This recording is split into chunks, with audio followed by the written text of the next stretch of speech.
Hey y'all, Megan here, and today is our day 2 of our Advent devotional reading, so join with me.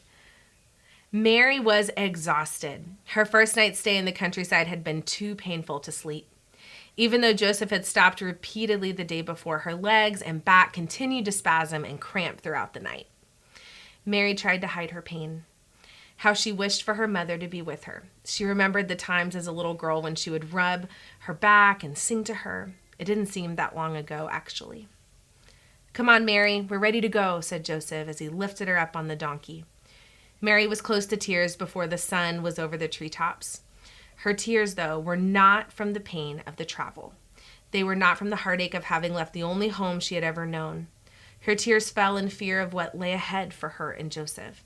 What if this was all just a horrible mistake? And what if the donkey was not able to carry her? What if the baby came so far out here in the countryside? But then a voice spoke deep inside her with the words that were strangely familiar. Nothing will be impossible.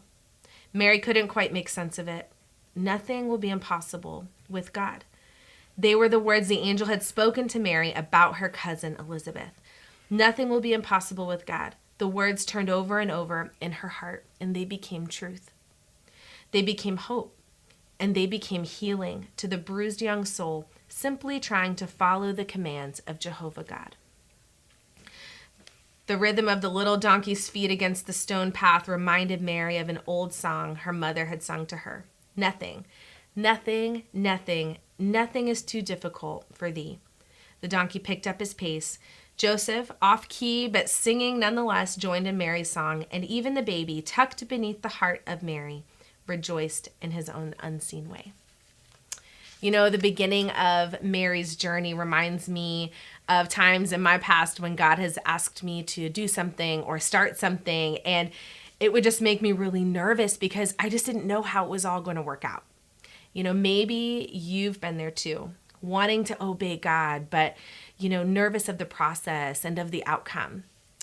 My hope for us all this season is that no matter what God asks us to do, that just like Mary, we would say yes, and that we would choose to find rest in the God who knows the whole process and who promises to be with us every single step of the way.